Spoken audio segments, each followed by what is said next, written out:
What is happening? Welcome to the Plus Pitch Podcast, your morning pitching podcast from PitcherList.com. My name is Nick Pollack. Today is July 8th, and yes, we are going to talk about baseball. Yu Darvish returned. You back, man. Like Hugh Jackman, we even added sideburns on the SP Roundup image. It's beautiful. Thank you so much, Justin Paradis. But how did he look?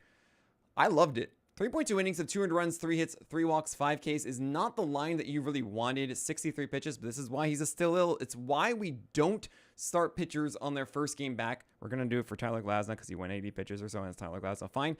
But in general, we don't do it unless we expect him to be like a top 10 pitcher. Okay? So here we go. Darvish, 63 pitches.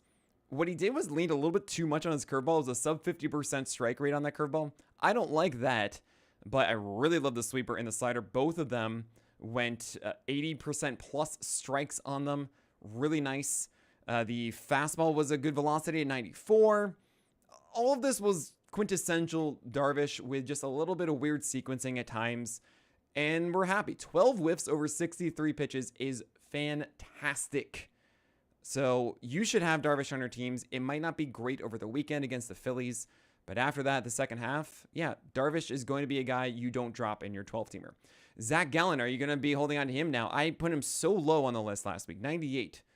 And then he had a really good start against the Giants, and now he had another good start. This was against the Padres. 6 innings of 0 earned runs, 5 hits, 1 walk, and just 9 strikeouts. Oh my gosh. 35% CSW for King Cole. He had 13 whiffs in this time as well. Now, this was the second game of a new catcher. So it's possible that these two starts are really generated by a different battery, and they will be their partners moving forward. At the same time, I think Gallen might get dealt at the deadline. So maybe the Diamondbacks were like, hey, we need you to be better. So if you want to go to a World Series caliber team, then you got to do better. But no, in reality, this was a game of really high vert four-seamers down.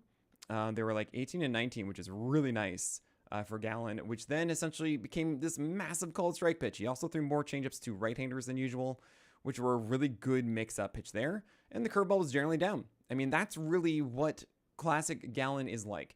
A lot of low four-seamers that set up that death ball curve and changeup.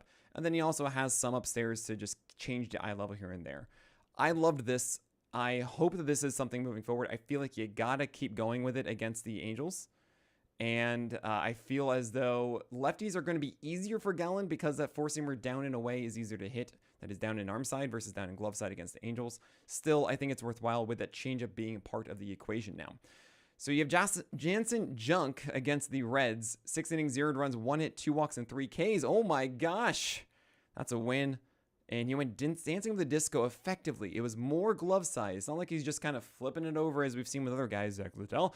This was actually him going away with it, which was effective for him. The sweeper didn't get as many strikes as it looked like he should have. He nibbled a bit with it and didn't get those swings. And he has a four-seamer at 16 to 17 inches of vert, but it's kind of dead zoney given the arm angle that he has.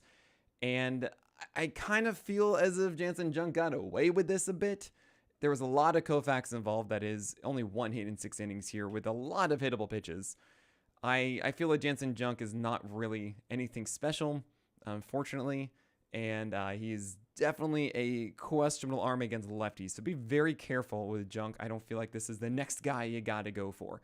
Freddie Peralta against the Dodgers. Got to win. 6 innings of 0 runs, 5 hits, 1 walk, and 7 strikeouts. This is what Peralta does. He performs regardless of the opponent. That is, if he throws enough strikes, he will generally be good. And this one's pretty funny. His four-seamer had a 63% strike rate with a 20% NC rate. That is a non-competitive rate. So he threw 85% of his pitches as either amazing, like really good strikes or obvious balls. And then there's like 10 to 15% that are close to the plate but weren't strikes. Like that is volatility, effectively wild in a nutshell. A little bit of Professor Chaos. But yeah, we just keep rolling with Freddie Peralta. We have Christopher Sanchez against the Giants. 7 innings of 1 run, 7 hits, 1 walk, and 8 strikeouts. It is so annoying that he goes a hit per inning.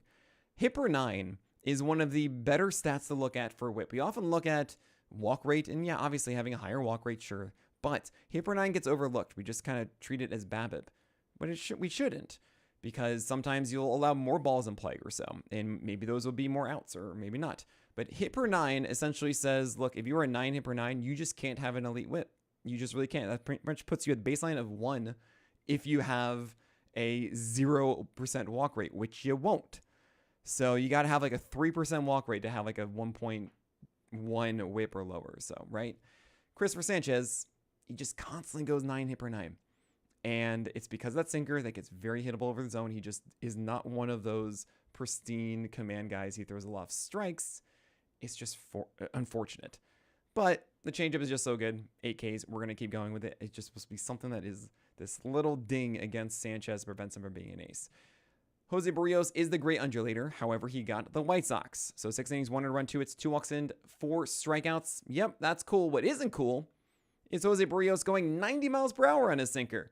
This is a pitch that's supposed to be 92. And it has been pretty much every game. The only one I found that wasn't really was like 91.4 and 90.9. But that was a long time ago. He's been 92 consistently. 90. Don't know why. I don't know. He's a great undulator. Some things got to change, right? You made the deal with him. You know what you're doing. You're going to get like a 3.7 ERA with a 118 whip at the end of the year. I don't know how he's going to get there, but he always does. Even actually last year, he had a 3.38 ERA entering his last game. Of course, he allowed like 6 earned runs to get his ERA above 3.5 because that's the rule. 3.5 to 3.9. Okay. Kadir Montero got the gold star against the Rays.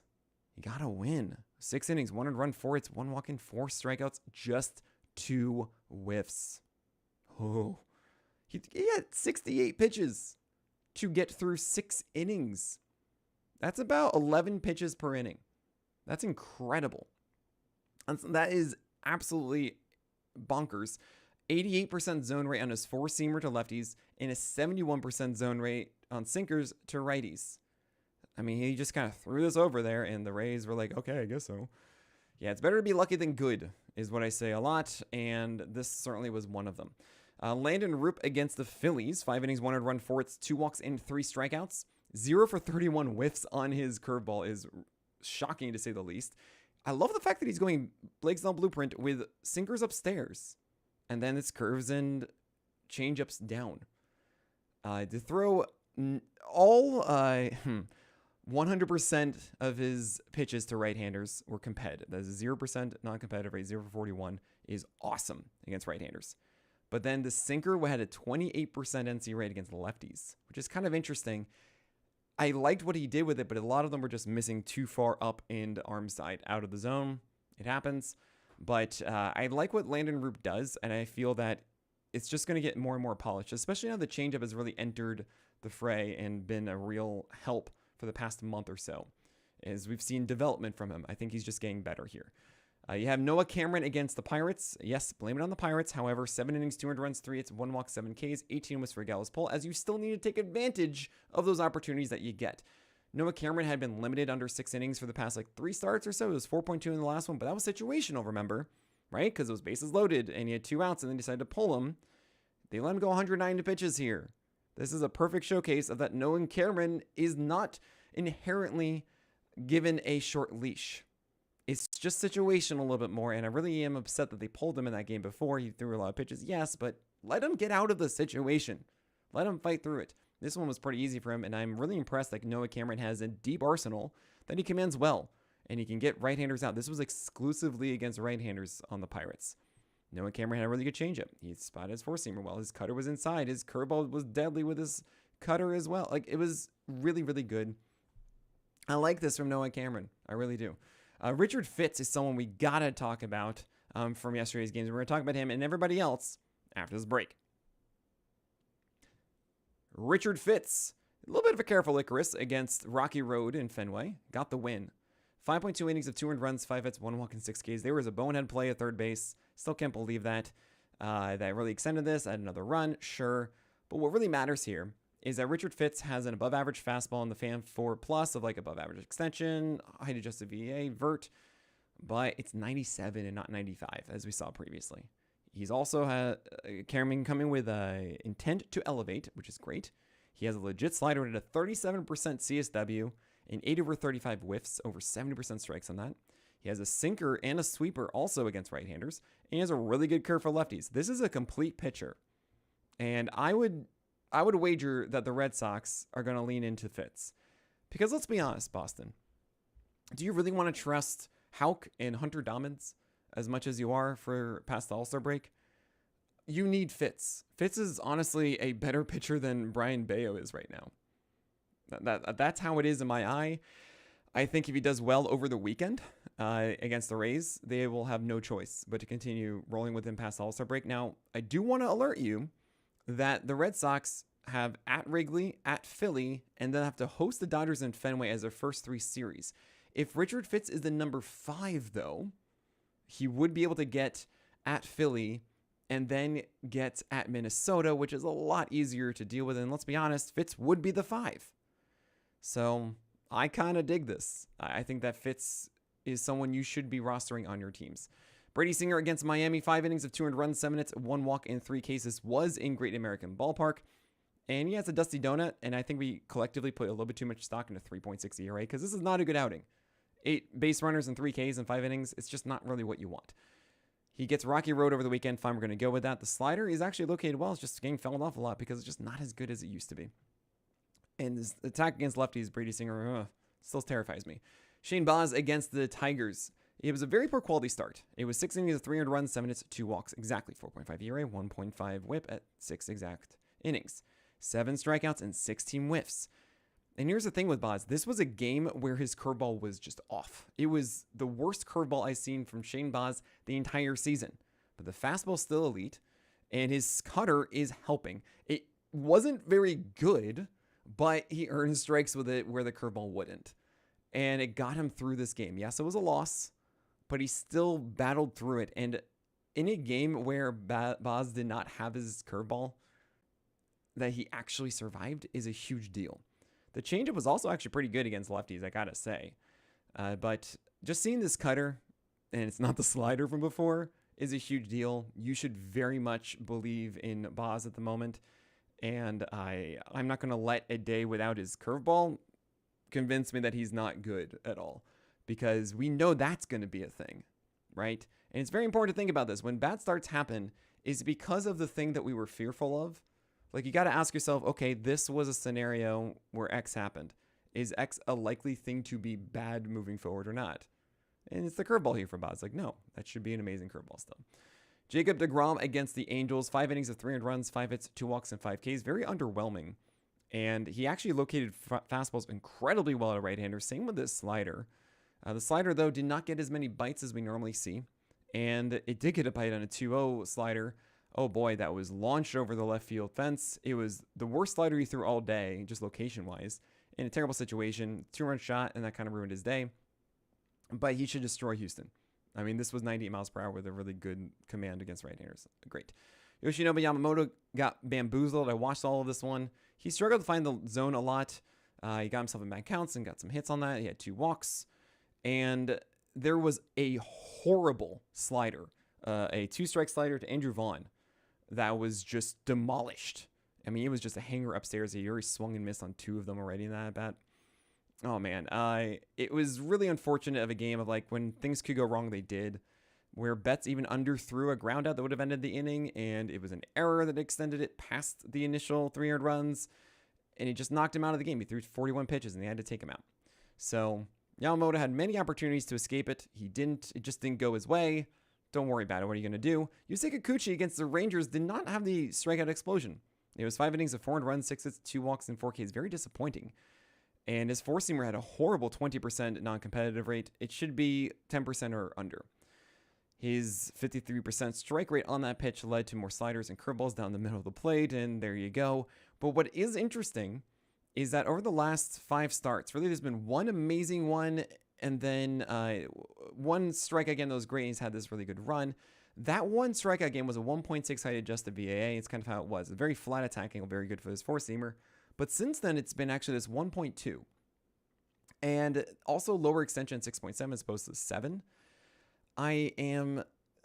It's weird to me. I'm curious if there's some arm angle change a little bit that happened along the way that helped him, but now is hurting him again. I don't know. Monitor this with Kikuchi. If it's another bad outing, I feel like that was a nice fun run, and that's it. You have Austin Gomber in Fenway, and it didn't go well. Shocking. More at 11. Tanner Bybee did poorly against the Astros. Now it's really tough. Like, what do we do here? Well, at the very least, it's a good schedule moving forward. Okay? It was 4.2 runs, 2 innings of 4 runs, 4 hits, 1 walk, and 3 Ks. Not the worst whip, I guess. And he gets the White Sox next, and then he's going to host the Athletics, and then he's hosting the Orioles in Cleveland, and then he gets Rocky Road. So, okay. You know, like, that's not so bad. Like, maybe Bybee does actually come through there. I believe actually it is in Camden, not hosting the Orioles, but it's going to be tough. I think we just do one start at a time here. We have not seen him put it together. The sinker did terribly. It had to be in the zone a ton, and they hit it, and it's just Bybee's not Bybee. He's not missing bats with breakers. He's not missing bats with changeups nearly as much. It's just chaos, you know? We hate it. Andrew Heaney, speaking of chaos, he is the 15-team hipster, and he's, I guess, a Heen wolf now, as he went 3 innings of 4 runs against the Royals. Don't go after that. Colton Gordon didn't do well against the Guardians, which was a little disappointing. 5.2 innings of 5 runs, 7 hits, 1 walk, and 2 Ks. He had 4 shutout frames, and then he allowed a 3-run shot to Jose Ramirez on a sweeper. And then it was worse in the 5th, too. It was bad there, and he got pulled. Long story short, though, it was not good command from Colton Gordon. Like, everything was middle height. And generally, we see better height. We see, like, a Blake Snell blueprint from him. So I'm willing to give him a little bit of, hand-waving here. However, he needs that command every time to be good. More so, I think, than Brandon Walter has a better array of stuff. And I would not chase Gordon, save for a good matchup where you feel like you have a good win chance. And last, but maybe not least, is Sean Burke, who went against the Jays for 5 innings, 6 earned runs, 6 hits, 3 walks, and 2 Ks. I mean, maybe not worse, because I actually see how this works again for Burke. His four-seamer, yes, is down to 94 and not 95, is still there with 7.2 feet of extension and 19 inches of vert. That's really good. But the command of the curve was really bad. The slider had a 22% non-competitive rate. Come on. And his changeup was just 0 for 9 CSW. Allowed 2 hits also. Like, the whole package isn't there. He's not polished. But you see how the elements could be there if he has a little bit more command. The stuff is actually pretty good. It's just execution and polish that hopefully we get at some point this year. That is it for today. Enjoy the rest of your afternoons. And of course, go and get PL Pro. The things that we are working on right now, I cannot express enough, are incredible. And the apps that you get down the stretch, as we do not quit from baseball to go to the other sport. We stick around here. The sit and start grid that you get for 2 weeks from me, the extra day of streamers, the daily and weekly fantasy projections that you get with PLV projections, which are incredible, among so many things. Process Plus rolling charts, the #1 hitting statistic. Yeah, that's the one I use exclusively. It is by far the best stat to understand hitters and so much more. You can get with PL Pro, so use promo code podcast to get 15% off yearly PL Pro. That's promo code podcast. So go to pitcherlist.com/premium today and sign up for PL Pro yearly for 15% off with promo code podcast. That is it for today. My name is Nick Pollack, and may your BABIPs be low and your strikeouts high.